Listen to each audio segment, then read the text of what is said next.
नमस्कार साथियों, मैं ओम प्रकाश स्वामी आपसे एक बार फिर जुड़ा हूं अपने चैनल अपना जगत के माध्यम से, जहां मैं हर रोज़ एक नए विचार के साथ आपसे रूबरू होता हूं। आज का मेरा विषय है समय की धारा के अनुकूल चले। और समय की धारा के अनुकूल चलकर बहुत कुछ हासिल किया जा सकता है। ऐसा नहीं कि आप किन्हीं अपने समय अनुसार जो अपने समकालीन जो विद्वान हैं उनसे डरकर आप पीछे रह जाएं और आप सोच लें कि नहीं, इनसे आगे हम कैसे निकल पाएंगे। तो ऐसा कुछ नहीं है कि आप आगे नहीं निकल सकते। आप अपनी मेहनत को नियमितता के स्वरूप जारी रखें, नियमितता जारी रखें अपनी मेहनत में, जिससे आप इस युग के प्रवर्तक सिद्ध हो सकते हैं। और ऐसे न जाने कितने उदाहरण हैं जो दुनिया में बहुत बड़े लोगों के समकक्ष रहकर भी उन्होंने भी बहुत कुछ हासिल किया है और परिवर्तन किया भी है, और हमने उनका परिवर्तन देखा है। जैसे मान लीजिए आज का जो युग है, क्रांति का युग है। एक क्रांति का ऐसे है कि संचार के माध्यम से आज के युग में इतनी क्रांति हुई है कि जिसकी कोई सीमा नहीं है। कभी ऐसा वक्त हमने देखा था जब गूगल आया था, उसमें हमने देखा था कि इससे ज़्यादा बेहतरीन क्या हो सकता है।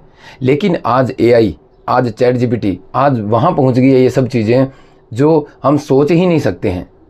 और फिर भी अगर उसी जगह मान लीजिए अगर सैम ऑल्टमैन ने ये सोचा होता, जिन्होंने आज AI का निर्माण किया है, अगर उन्होंने ये सोचा होता कि नहीं, इससे बेहतरीन तो हम क्या ही कर सकते हैं, तो शायद आज हमारे सामने ये सब जो AI का है, चैट GPT वगैरह है, ये सब शायद नहीं आ पाते।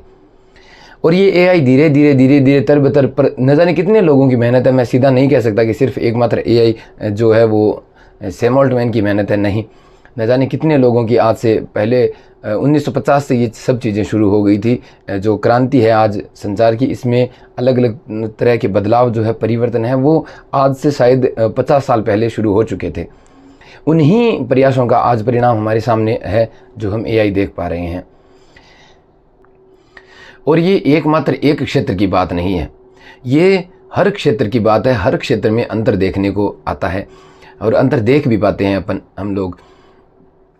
जैसे मान लीजिए पर्दे की बात मैं आपसे कह रहा हूँ कि पर्दे की बात है, आज से शायद 100 साल पहले ये पर्दे की बात शुरू हो गई थी। या हो सकता है कि पर्दे पर ना आने से पहले भी लोग जब मंच पर प्रोग्राम करते थे तब ये गायकी का जो दौर था वो शुरू हो गया था, संगीत का जो दौर था वो शुरू हो गया था। उस दौर में जब गायक मंच पर चढ़कर मिर्ज़ा गालिब की, हमारे जैसे मीर तकी मीर है, दाग दहलवी है, इन लोगों की गज़लें गाते थे, तब बहुत सारे गज़लकारों ने, मैंने एक गज़लकार का इंटरव्यू सुना था, उन्होंने ये बात कही थी। तब उन लोगों की जो गज़लें थी, उन लोगों का जो लेखन कार्य था वो बहुत उच्च कोटि का माना जाता था। बहुत सारे जो बनने वाले आर्टिस्ट थे, जो बनने वाले लेखक, गायक, गज़लकार थे, वो सोचते थे कि न जाने हम इतनी बड़ी छवि कैसे बना पाएंगे। लेकिन उन्होंने अपने प्रयास को निरंतर रखा और आज हम इस चीज़ को देख पा रहे हैं कि जो वक्त, उस वक्त पर जिन लोगों को मिर्ज़ा गालिब की, दाग दहलवी की, बहुत सारे राइटर्स की लिखी हुई गज़लें पसंद आया करती थी, वैसे ही दौर के साथ प्रत्येक कलाकार की लेखनी पसंद आने लगी थी। उसके बाद में जानिसार अख्तर आ गए, फिर जावेद अख्तर आ गए। जावेद अख्तर के बाद में अब जैसे उन्हीं की पीढ़ी में है शायद कुमार अंजान है, और भी बहुत सारे लेखक हैं जिन्होंने पीढ़ी दर पीढ़ी सदाबहार गाने, ये गाने जो है अगर उन्होंने उस टाइम हिम्मत हार ली होती कि नहीं, इस प्रकार से परिवर्तन हमारे द्वारा नहीं लाया जा सकता, तो शायद आज हम इतना प्रखर और इतनी पराकाष्ठा, इतना परिष्कृत रूप हम संगीत का न देख पाते।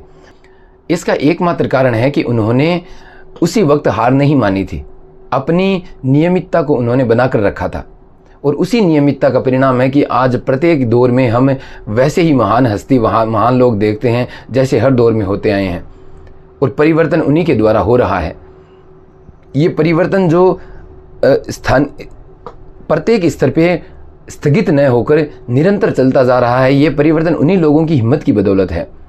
प्रत्येक दौर में परिवर्तन करने वाले सिद्ध हो सकते हैं, कोई भी सिद्ध हो सकता है। जैसे मान लीजिए हिंदी साहित्य की बात करें अपन, तो हिंदी साहित्य में जैसे अब कबीर की बात करें तो कबीर बहुत उच्च कोटि के आदमी थे, तो वो दौर के मुताबिक उच्च कोटि के थे। उनके बाद में जैसे बहुत सारे हुए, जैसे भूषण हुए, देव हुए, और भी बहुत सारे कलाकार थे जो अपने दौर में एक प्रखर पराकाष्ठा यानी परिमार्जित आदमी बनकर हमारे सामने प्रकट हुए हैं, हमारे सामने हैं। उनकी जो रचनाएं हैं वो हमारे सामने रखी भी गई है। वैसे ही चलते दौर में रामचंद्र शुक्ल की अगर बात करें तो उनकी बुद्धि की भी कहीं सीमा नहीं थी। उनकी जो प्रज्ञा है वो भी कहीं सीमा के अंकन में नहीं आती थी, यानी उनकी सीमा को आंका नहीं जा सकता था। हजारी प्रसाद द्विवेदी है, भारतेंदु हरिश्चंद्र है, प्रत्येक दौर में परिवर्तन करने वाले हमने देखे हैं। और अगर फिर भी हम अपने कार्य से पीछे हट रहे हैं तो शायद कहीं ना कहीं हम बुज़दिल हैं। और ऐसे बुज़दिल हैं जिन्होंने कुछ देखा नहीं, कुछ जाना नहीं, फिर ऐसे ही हाथ पे हाथ धर के हमने हार मान ली है और उस हार को हम सहते जा रहे हैं। हमारा मानना ये है कि क्या इस महान लोगों की भीड़ में हमारी भी कोई छवि होगी? तो बिल्कुल होगी, क्योंकि ये महान लोग जो थे वो शायद सीधे माँ के गर्भ से ही पैदा नहीं हुए। उन्होंने भी बहुत ज़्यादा मेहनत करके ये सब हासिल किया है। वैसे ही मैं कह देना चाहता हूँ कि हमें भी मेहनत करके वैसे ही महान लोगों की श्रेणी में आना है। एक विचारधारा जो लोगों के मन में है उस विचारधारा को तोड़ना है कि नहीं, सिर्फ गिने चुने लोग ही महान नहीं हो सकते, प्रत्येक आदमी वो जो चाहता है वो महान हो सकता है। और इन सब के बीच मुझे हमारे राष्ट्र कवि रामधारी सिंह जी दिनकर द्वारा रचित उनकी रश्मि रथी की 4 पंक्तियाँ याद आती है कि तेजस्वी सम्मान खोजते नहीं गोत्र बतला के, पाते हैं जग में प्रशस्ति अपना कर्तव्य दिखला के, हीन मूल की और देख जग गलत कहे या ठीक, वीर खींच कर ही रहते हैं इतिहासों में लीक, वीर खींच कर ही रहते हैं इतिहासों में लीक। जी हाँ, तो हमें भी अपने इतिहास में ऐसी ही कुछ लीक खींच कर छोड़नी है जो हमेशा हमेशा के लिए दुनिया को याद दिलाती रहे कि इस दौर में कोई ऐसा भी एक आदमी पैदा हुआ था जिसने इतने इतने कारनामे ऐसे ऐसे कर्म किए थे जिन। तो मेरे कहने का मतलब है कि हमने देखा है कि प्रत्येक दौर में परिवर्तनकर्ता हमारे सामने आए हैं और प्रत्येक दौर में आते भी रहेंगे। जैसे जैसे समय की ज़रूरतें होगी वैसे वैसे लोग पैदा होते रहेंगे और उनकी मानसिकता उसी स्तर के अनुकूल एक महान विद्वता को प्राप्त करती रहेगी।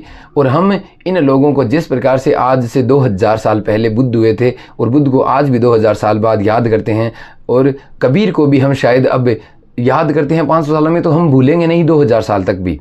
कबीर भी लोगों को वैसे ही सचेत, वैसे ही जागृत करते रहेंगे, उनके पद भी लोगों को याद आते रहेंगे।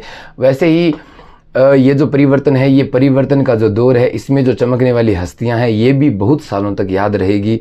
ये भी वही महान हस्तियां हैं, वैसी ही महान हस्तियां हैं जैसी हमने आज तक देखी है। आज तक हमने जाना है कि नहीं, ऐसा बन पाना शायद हर एक के बस की बात नहीं होती, और हमने इस परिवर्तन को देखा भी है। हमारे सामने ये परिवर्तन जो है होता रहा है, बदलाव हमने देखे हैं। इस बदलाव में हमने अपनी तरफ से भी बहुत सारी कोशिशें शायद की है तो उसका हमने फल भी पाया है। तो मेरा कहना यही है कि हम भी अपनी कोशिशों को अनवरत ऐसे ही चलने दें, जिससे हम भी एक प्रखर प्रणेता बनकर सिद्ध हों। दुनिया के सामने हमारी भी एक जैसी भी छवि हमसे बनाई जा सके वैसी छवि चमक कर सामने आए, और हमें भी लोग ज़्यादा ना सही लेकिन कुछ लोगों का भला हो और वो हमें अपने जीवन में तो कम से कम याद करे। तो मेरे कहने का मतलब यही है कि महानता किसी भी दौर में छिपी नहीं रह सकती। अगर आप में महानता है तो वो ज़रूर चमक कर सभी के सामने आएगी और अपना जो प्रतिरूप है वो सबके सामने रखेगी। तो इसी के साथ साथियों, आप साथ बनाकर रखिएगा। नमस्कार, धन्यवाद।